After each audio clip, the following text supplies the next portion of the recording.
What's up, guys? It's Fish Games. We got Magus of the Bargain here, opening up Sorcery case of 6 booster boxes. Check out More of a Dork on Etsy. Link is in the description. Get 10% off, and you'll support the channel. Hey, this is Magus of the Bargain. Welcome back. We're gonna cut this case open for you and show you what we got.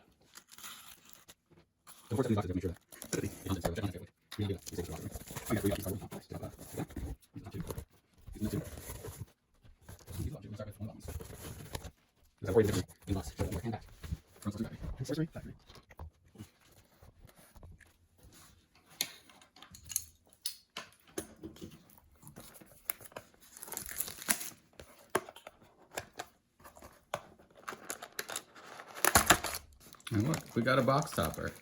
Not all sorcery boxes have box toppers in them, so You've opened before, 3 boxes already, and 2 of them have box toppers. 2 of them, the first box we opened did not have a box topper. We didn't realize that until after the box opening was over. That's right. So yeah, you guys are opening this product, make sure that you have your boxes. So if you're opening them with scissors, I would say make sure that all the cards at the bottom, so you don't snip the top of a card you actually want to keep, because the cards tend to shuffle around in the boxes. You can take them out like this. Make sure there's no extra before you throw this away, and it's off to the races. The exceptional cards we're going to put aside. We're going to stack the elite hits right here, and the ordinary ones we're going to put aside as well.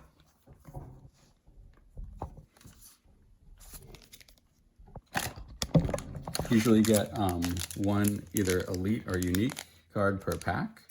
We're expecting possibly 1 or 2 elites and unique foils per box, but we can get exceptional and ordinary foils, basically, you know, about 8. We'll count them at the end just to make sure we get you a good count of what the expected value is for these boxes. Because sometimes when I watch box opening videos, I'm most concerned with, like, okay, so what are the odds of opening a box and actually getting what I want versus just buying singles online? Because as fun as it is to open packs, if you're actually trying to get certain cards, you're probably going to want to get these cards, buy them individually, so that you don't open all of the same thing. Now, if you want a whole set, then I do recommend opening a box at least, because buying each of these cards individually is not going to be as cheap as opening a whole box. But if you're just looking for one card, yeah, just buy that one. Nice. This is one of my favorite arts of this the Edge of the World, but it's still an elite. It means you can have 2 in your deck. Ordinaries you can have 4, exceptionals you can have 3, and uniques you can have, what's unique? You can have 1, right? The art on these packs is so nice. I want to save some of them for that reason. Plus, if we're doing a cube or something for drafting, that'll be good. Not being a scoundrel and resealing them and selling them. That's definitely not what we're doing here. That would be bad. Do not recommend doing that.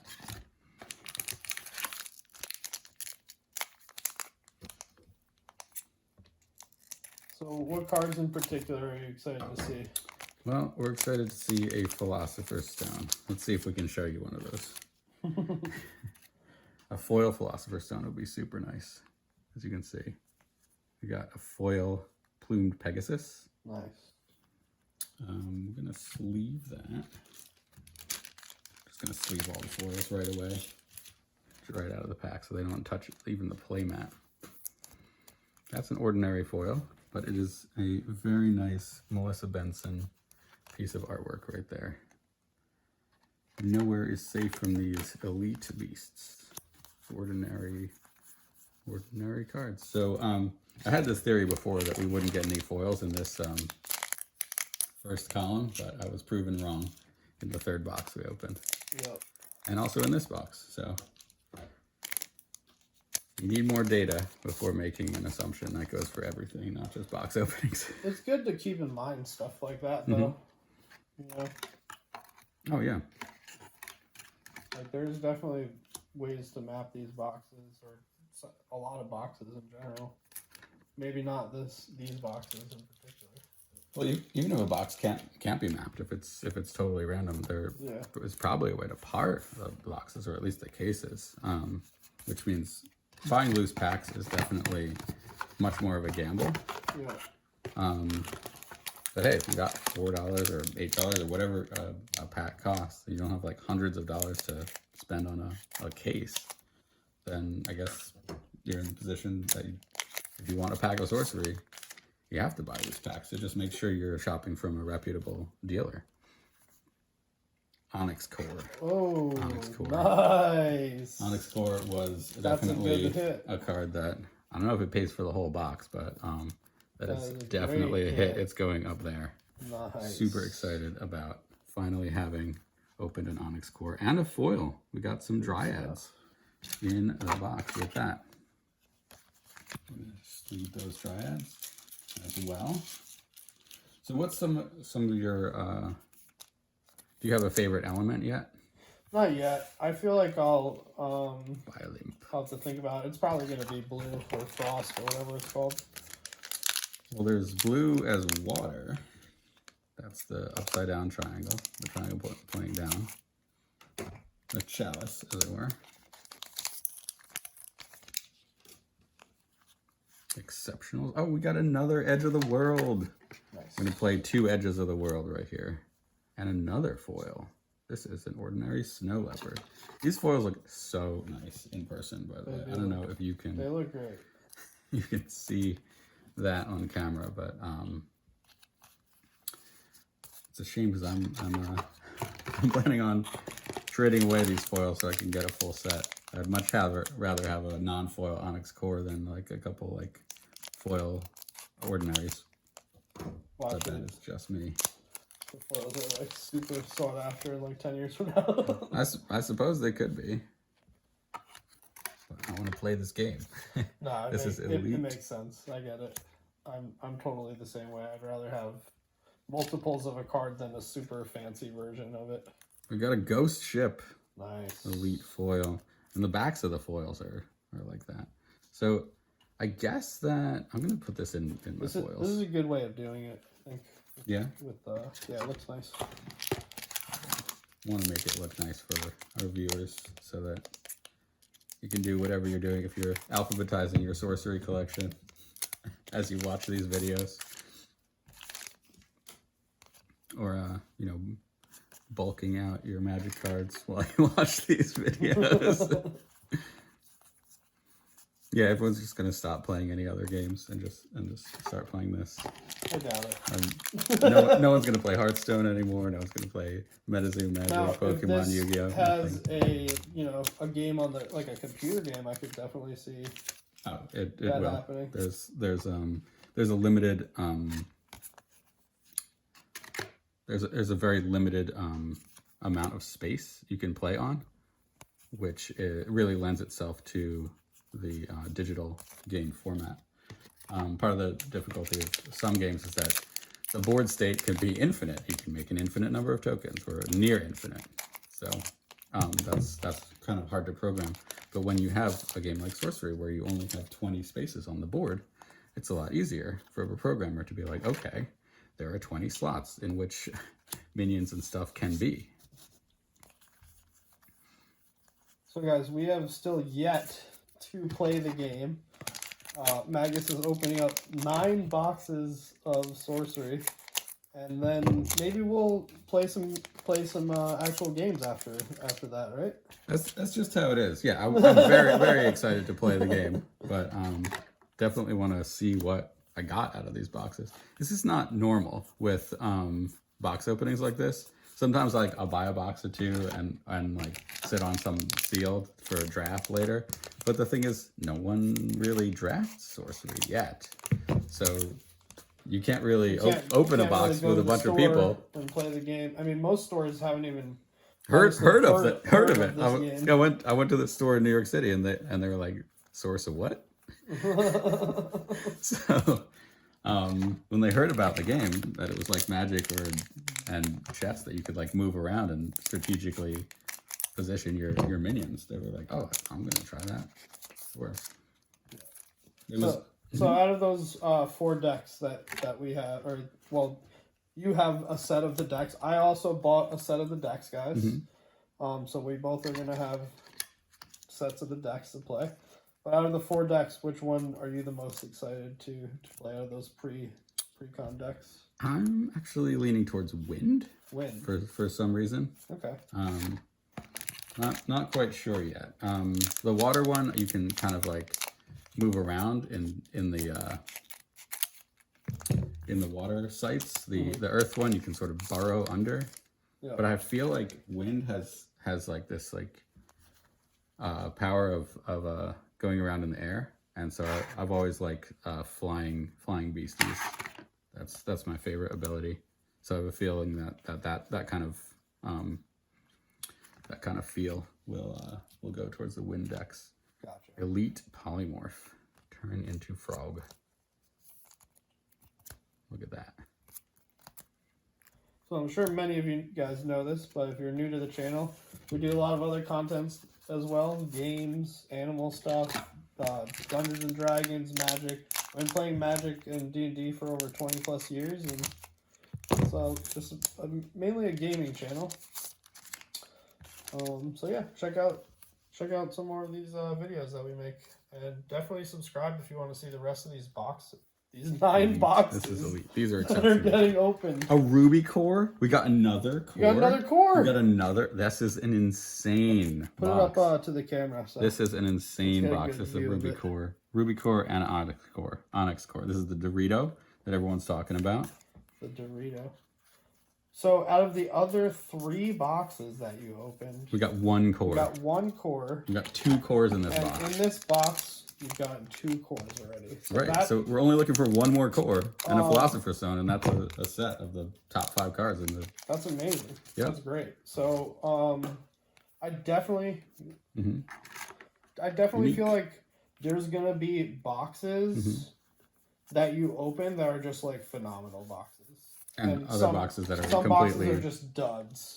You're gonna have box. So like it's just from seeing this already. Like I'm hoping there's a 3rd one in there, or at least a 3rd core would be insane. How awesome would that be? Ridiculous.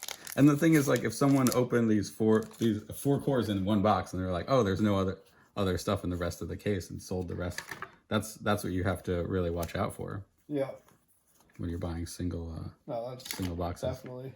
I did buy a single box from a seller on eBay, and we'll see what's in that. How much did you get it for? Do you think? It was like $10 off. So okay. They might have been dumping their extra. So MSRP right now is around $150.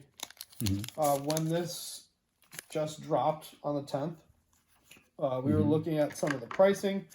And it was actually, we were seeing boxes for around like 130 on the low end of, very low end of things.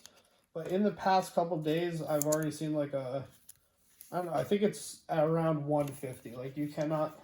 They have been disappearing. Yeah. I would say like there was a dip to 129, like somewhere like 124.99. But I think those ones got scooped up. Yeah. The people who are waiting for it to drop to 100 are going to be sadly mistaken because we can't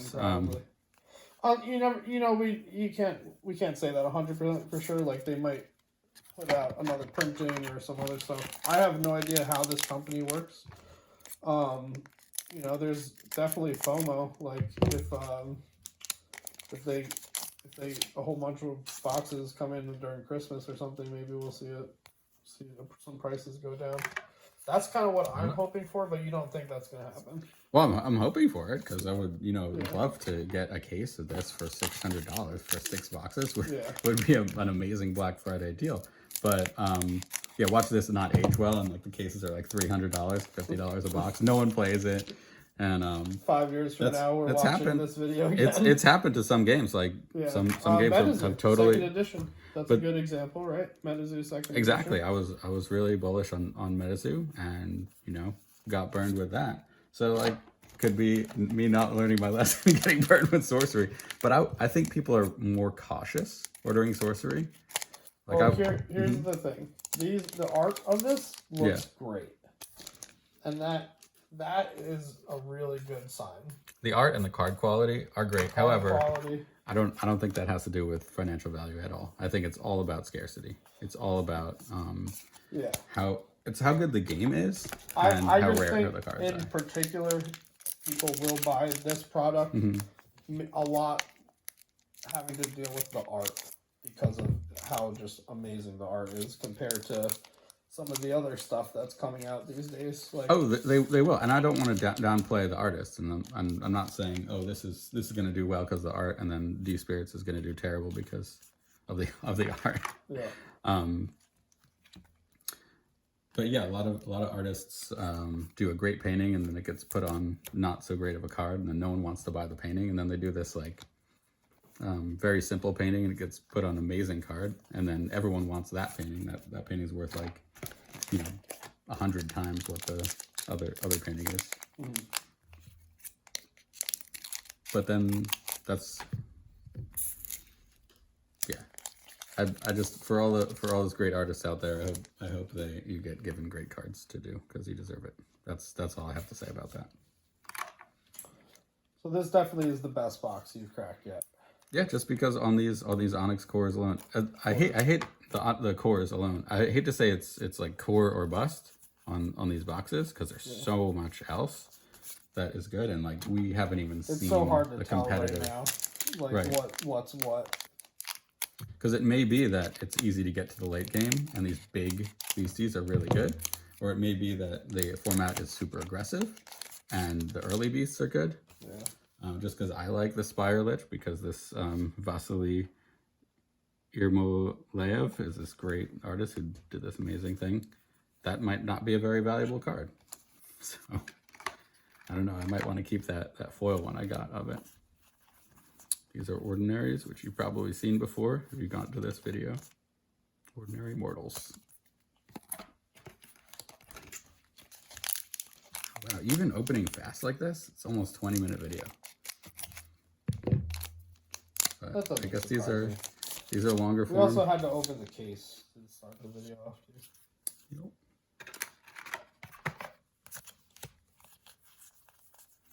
I'm looking through these Ordinaries to see if there's like a foil. There might be some special stuff thrown in, like on the backs of the cards. They could like throw in some alpha cards. So you never really know with this company. They sometimes put like Easter eggs. So definitely check all your cards before bulking them out, as it were.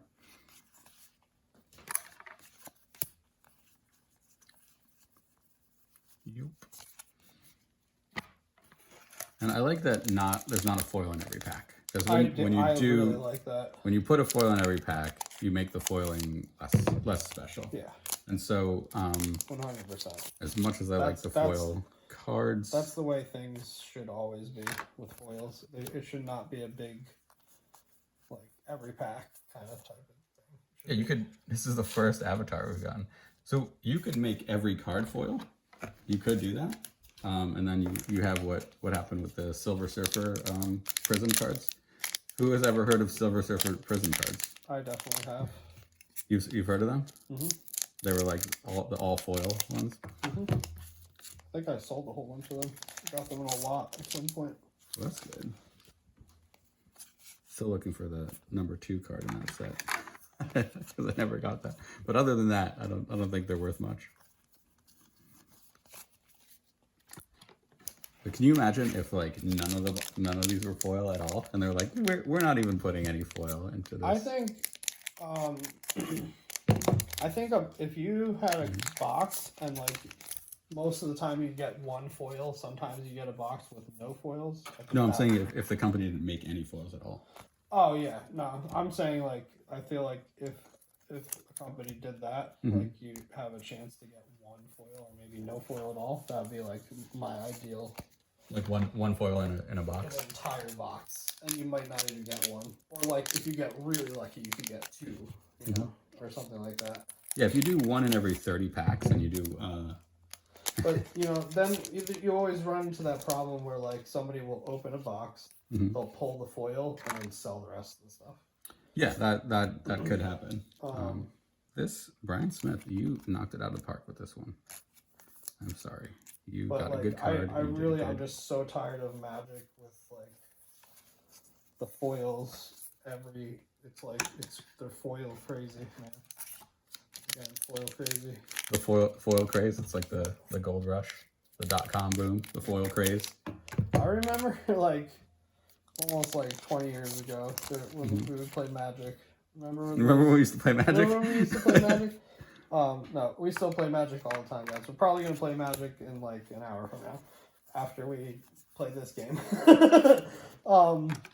Last but I pack remember Magic. like 20 years ago, this lady would always trade for all the foils cards, and that's all she wanted. And then like it actually really paid off for her, because now all the old MTG foils are actually worth a lot. Oh, the old ones, yeah, Yeah. they're definitely. But like foils Sphinx. now, there's no value. There's just no value in it. So that was a great box, even though we only got 1, 2, 3, 4, 5, 6 unique cards. 2 of them were cores, and we got foils 1, 2, 3, 4, 5, 6, 7, 8, and we got a lot of elites. 1, 2, 3, 4, 5, 6, 7, 8, 9, 10, 11, 12, 13, 14, 15, 16, 17, 18, 19, 20, 7, 8, 9, 30 elites, and one of which is a foil, so that can go in this pile. Only one avatar right there. Yeah, it seems like the avatars are hard to get. Yeah. So I guess it's good to keep in mind, right? Yeah, definitely. Well, thanks for doing your 4th booster box of Sorcery. Let's go for another one. We are literally opening all 9 of these boxes back to back. They'll come out every day. That's my goal, guys. Every day we're going to put out a box until it's done. We'll see if I follow through with that. Thank you guys for all watching. I will see you on the next one. Like, comment, and subscribe if you haven't already. Ring that bell, guys. You'll get notified for more videos. Peace.